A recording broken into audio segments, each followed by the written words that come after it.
자체로서 평화였고 공단 재개 운영 자체가 평화다. 그렇다면 개성공단을 재개함으로써 비핵화를 추동할 수 있는, 즉 비핵화의 선순환 구조를 가져갈 수 있다.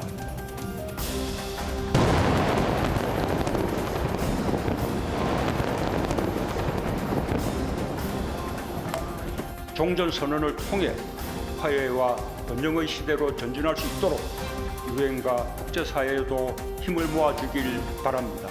지금 이 행성의 가혹하고 장기적인 제재 때문에 모든 것이 부족한 속에서도 비상방역도 해야 하고 혹심한 자연 피해도 복구해야 하는 엄청난 도전과 난관에 직면한 나라는 우리나라뿐입니다. 네, 뉴스와이드 오늘 초대 손님 아주 특별한 분을 모셨습니다. 김진향 개성공단 지원재단 이사장 나오셨습니다. 어서 오십시오. 반갑습니다. 저도 고맙습니다. 개성공단 지원재단. 네. 통일부 산하 기관입니까? 네, 그렇습니다. 예. 공식 명칭은 예. 개성공업지구 지원재단으로서 예. 통일부의 지휘 책임을 받죠. 예. 산하 중공공기관으로 보면 되겠습니다. 그러면은 지난번에 폭파된 개성공단 연락사무소와는 어떤 관계가 있습니까? 4.27 판문점 선언에서 남북 공동연락사무소를 그냥 개성공단 안에다가 예. 설치를 한 것입니다. 예. 사실은 그 개성공단 안에 위치해 있을 뿐이지 예. 남북 공동연락사무소는 우리 개성공단하고는 사실은 직접적인 연관이 있는 기구는 아닙니다. 정부 간에 이렇게 연락을 주고받는 네. 그런 사무소고. 그날 그 폭파됐을 때 4층짜리 남북 공동연락사무소 건물이 폭파됐는데 사실은 그 4층짜리 건물 앞에 15층짜리 종합지원센터 유리창이 다 떨어져 있지 않습니까? 예. 그 건물이 우리 개성공업지원재단 건물입니다. 아, 그렇습니까? 그곳에서 근무합니다. 예. 네.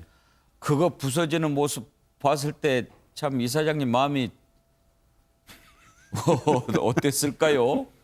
며칠 아팠습니다. 예. 14년간 남과 북이 개성공단에서 14년간 같이 생활하고 같이 지냈던 공간인데 그 상징입니다. 예. 근데 그것이 부서지는 모습은 저뿐 아니라 개성공단에 일했던 많은 남측 기업인 대표분들, 그러니까요. 사장님들 똑같이 자신들이 허물어지는 모습처럼 아마 충격이었을 겁니다.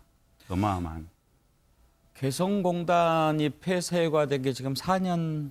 4년 8개월 됐습니다. 4년 2016년 2월 10일 날 예. 설 연휴 기간 중에 우리가 전면 중단을 선포했죠. 그때 짐 바리바리 싣고 나오는 모습 보면서 참 마음이 많이 무거웠는데 네. 이제는 또 사무소까지 폭파하고. 그런데 왜 그때 북한이 개성공단 사무소를 폭파했다고 생각하세요? 저희들은 좀 명확하게 이 부분에 대해서 설명을 하죠. 남북 공동연락사무소는 2018년 4.27 판문점 선언의 핵심적인 합의 사항이었습니다. 예. 그런데 왜 폭파되었는가? 기본적인 직접적인 원인은 4.27 판문점 선언에서 합의했던 서로 남북 간에 비난, 중상, 모략하지 않기로 그리고 대북 전단, 대남 전단 이거 다 안 하기로 예. 약속을 했는데 이것이 이제 안 지켜지는 과정 속에서 북측은 우리에게 경고를 했다고 생각했는데 그것을 우리가 예를 들어서 재발 방지라든가 이런 부분들에 대해서 좀 성의 있는 예. 답변을 못 내놓는 과정 속에서 일단은 1차적으로는 그 부분에 대한 문제 제기였습니다. 그런데 사실은 그럼 그것 때문에 그것을 폭파했을 것인가? 그건 아니잖아요. 예. 전체적으로 4.27 판문점 선언과 9.19 평양 선언에는 남북 간에 한반도의 새로운 평화의 시대가 열렸다고 하면서 엄청나게 많은 합의들을 했죠. 종전평화협정부터 굉장히 다양한 합의들을 했습니다. 예. 그 많은 4.27과 9.19의 합의들이 실천되지 않는 것에 대한 상징성을 가지고 유일하게 설치했던 게 공동연락사무소이지 않습니까? 그걸 폭파함으로써 4.27과 9.19를 실천하지 않았던 부분에 대해서 뭐라 그럴까요? 항의 그리고 안 지킬 거면은 예. 이것도 필요 없다라고 했는데 사실은 좀 더 깊이 있게 들어가 보면 남북 공동연락사무소는 예. 2018년 9월에 개소식을 했습니다.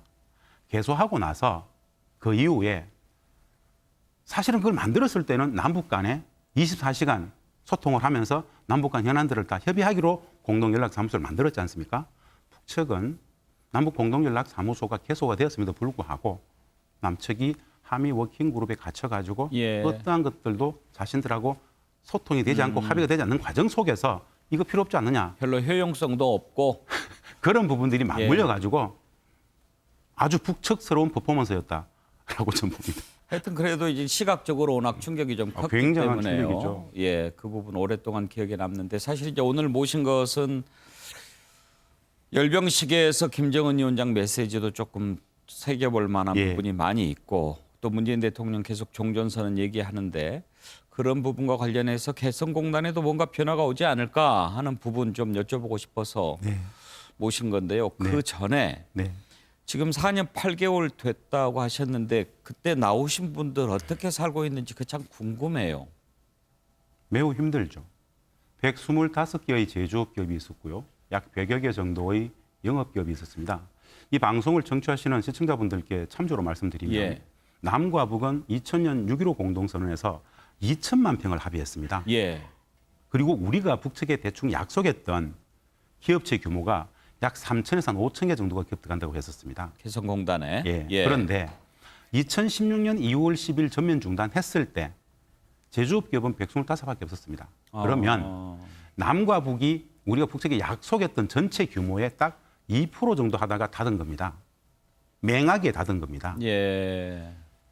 그 125개 기업분들이 2016년 2월 10일 날 설 연휴 쉬다가 정부가 발표한 걸 보고 전면 중단 사실을 들었습니다. 오도 가도 못했죠. 14년간 투자했던 모든 자산들은 그 공단에 다 있는데 들어가서 뭐 아무것도 못 가져왔잖아요. 설 연휴 기간 동안 당직 서고 있었던 분들이 예. 개성당에서 예. 다음 날 다 바리바리 싸고 나왔죠. 어떻게 지내고 있느냐? 매우 피폐하죠. 그러니까. 그 당시에 약 40여 개의 기업이 어떻게든 또 원청과의 관계 속에서 임가공을 해야 되니까 예. 베트남이나 동남으로 빠졌습니다. 예. 한 20여 개의 기업들은 지금 뭐 아무것도 못 하고 있고요. 폐업 상태에 가깝고요. 나머지 한 60여 개의 기업들은 경제적 손실이 굉장히 커지고 피해가 계속 갈수록 누적되는 상황이죠. 그래서 아예 아무것도 안 하는 상황에 있는 기업들이 약간 20, 30개 정도 된다고 그분들은 사실 정부를 믿고 들어가지 않았겠습니까? 그러면 뭐 좀 보상이 됐습니까? 제가 그게 기억이 나는데요. 2003년에 착공하고 2004년도에 첫 제품이 나오게 됩니다. 당시에 제가 청와대에서 NSC에서 남부에 국장을 하고 있었는데 당시 정동영 소물장관이라든가 이런 많은 분들이 개성공단 입주하게 될 기업들한테 이렇게 얘기했었어요. 예. 정부만 믿고 가십시오. 정부만 믿고 가십시오. 라고 들어갔는데 예. 사실은 우여곡절 속에서 그렇게 정부한테 뒤통수를 맞았죠. 정부 입장에서는 그렇게 전면 중단이 되고 나서 병역보험금이라든가 사실은 좀 뭐 보상 차원에서 보상은 아닙니다만은 여하간의 기업 경영 정상화 맥락에서 나름 남북교류협 기금을 활용해 가지고 나름 좀 지원을 했다고는 합니다. 근데 간극이 좀 있습니다. 예. 정부는 이제 할 만큼 좀 도와준 거 아닙니까라고 예. 이야기를 하지만 예. 입주 기업들의 입장에서는 부족하다고 이야기를 하죠. 그렇겠죠. 이게 이제 인식의 차이입니다. 예. 그래서 간극을 메우지는 못하는데 여하간에 정부는 노력을 해서 나름 예. 보상을 좀 했다고는 하지만 기업들의 눈높이에서는 좀 여전히 좀 부족하다. 이런 정도의 인식이 간극이 있다 보시면 지금 되겠습니다. 차고 계신 배지는 개성공단이라고 써졌는데 개성공단에 입주한 기업인들도 다 그런 거 차고 있습니까? 제가 이제 늘 이렇게 달고 다닙니다. 예. 개성날 잊지 말아주세요. 평화를 만들었던 곳입니다. 경제적으로 우리 대한민국 경제에 엄청난 곳이었습니다. 그리고 통일 문화를 만들었던 곳입니다. 개성날 있는 순간 우리는 못 들어갑니다. 6.15, 14, 4.27, 9.19 남북 간의 역사적인 4대 합의에 개성공단 합의가 항상 있습니다. 예. 9.19에도 우선 개성공단과 금강산부터 정상화자 그랬지 않습니까? 그런 좀 이슈들을 계속 좀 부각시키기 위해서 제가 많은 분들이 나눠주기도 하고 지원재단 배지입니까? 아닙니다. 그냥 개인적으로 그냥 만드신 거예요? 우리가 이거는 대한민국 유명한 예술가 분이 어. 개성공단은 꼭 재개해야 됩니다라고 하면서 만들어서 저희들한테 선물을 했는데 예. 저희들이 자체 제작을 해서 계속 좀 배포를 하고 있습니다. 관심을 좀 가져달라. 예. 그래서 그냥 뭐 다른 도안 없이 그냥 개성공단 하셨군요. 아주 단순 명료하게 예. 아주 크게 좀 예. 보고 이야기 좀 하자라는 식으로. 그런데 지금 만약에 상황이 좀 좋아진다고 칩시다. 예. 그렇게 한다고 해서 다시 들어갈 만한 분들이 많을까요? 개성공단이 재개되면 기존의 기업분들 어떻게 할 겁니까 하고 물었을 때 예. 100% 다 들어간다고 하십니다. 당연히 들어간다고. 그 일을 그러죠. 당해놓고도. 왜 그러냐면요. 예. 우리 시청자분들이 꼭 잘 모르셔서 그러는데 개성공단만은 공단이 없습니다. 남북 당국 간에 예. 정치적 위기만 없으면 세계 최고의 공단입니다. 누구한테? 우리 남측의 제조업 기업들한테. 어떤 점에서요? 수익이 가장 좋습니다. 압도적으로 벌립니다. 예. 남북 당국 간에 정치 군사적 긴장만 없으면 내버려만 두면 예. 우리 남측의 제조업 기업들한테는 개성공단에서보다 더 많은 돈을 벌 수 있는 공단은 전 세계 어디도 없습니다. 굳이 뭐 멀리 갈 필요가 예. 없으니까. 예를 들어서 이런 사례를 하나 말씀드릴 수 있습니다. 2010년 2월 중단됐잖아요. 약 3, 40개 기업들이 동남아로 빠졌습니다. 예. 가장 많이 나간 곳이 베트남입니다. 베트남. 베트남에서 한 3년 정도 개성공단 입주 기업들이 베트남 나가서 공단 운영해봤습니다. 예. 제가 물어봤어요. 예. 베트남하고 개성하고 한번 비교 한번 해보십시오. 수익이 어느 정도 차이 납니까? 모르긴 몰라도 한 5배 정도는 개성이 더 불린다고 얘기하죠. 2배도 아니고 5배예요. 예. 여기는 1시간, 서울에서 1시간 거리입니다. 그렇죠. 고품질 노동력들이 있습니다.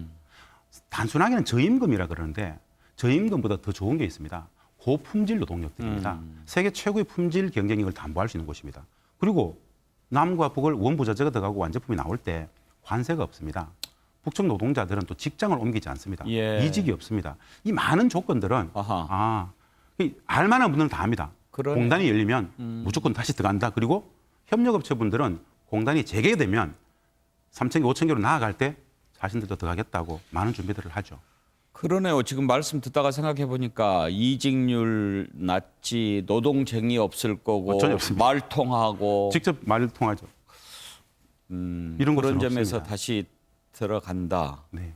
그런데 워낙 담보가 안 되니까 말이죠. 그렇죠. 만약에 다시 지금 물론 이제 유엔 제재 완화 부문도 있고 그런데 유엔 제재 얘기하기 전에 네. 만약에 다시 돌아가는 길이 열린다고 한다면 뭘 약속할 수 있을까요? 제가 이제 이 질문을 참 많이 받습니다. 개성공단에 대해서는 가장 오랫동안 만들 때부터 직접 4년간은 현장에서 북측과 수많은 협상을 했었고 지금도 이식을 맡고 있는데요. 공단을 불가역적으로 만들 수 있는 방법이 딱 하나 있습니다. 어떤 걸까요? 규모의 경제를 달성하면 됩니다. 규모의 경제. 125개였기 때문에 예. 닫을까 말까를 정부는 고민했었죠. 예. 만약에 3천 개의 기업, 5천 개의 된다면? 기업이 들어가 버리면 남측의 연관 협력업체가 10만 개가 됩니다. 예. 누구도 못 됩니다. 사실은 개성공업지구 법원 말입니다. 남과 북이 합의해서 만들었던 개성공업지구 법원 국제법적 수준의 국제공단입니다. 예. 달러를 기축통화로 하고 있고. 그런데 사실 우리가 좀 오해하고 있는 게 있습니다. 특히 거북한 불편한 진실인데 2013년도에 5개월 동안 문을 닫았던 적이 있습니다.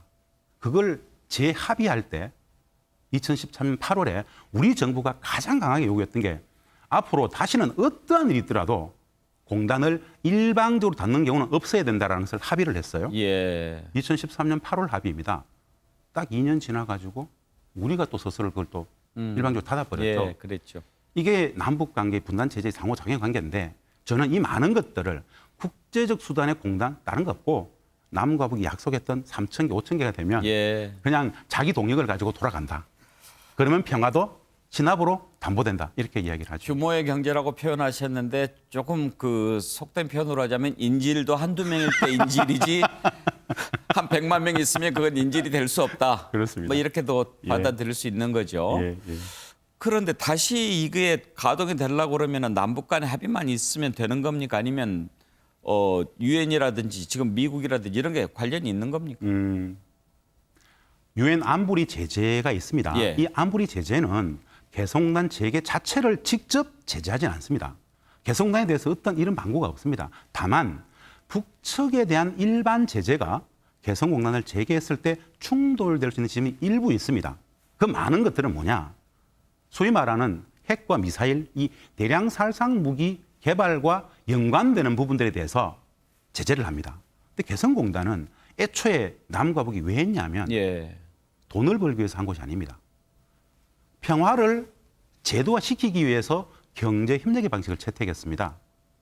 평화를 위한 경제였어요. 근데 해보니까 사실은 경제를 위한 평화도 됐죠. 예. 근데 북측은 이 2천만 평, 최전선, 휴전선 바로 앞에 2천만 평에 6사단, 64기갑사단, 62포병여단, 6만의 군병력과 관련 군사 무기 체계들을 송악산 뒤쪽 북측 후방으로 약 10에서 15km 물리고 남측의 기업들을 받겠다 그랬습니다.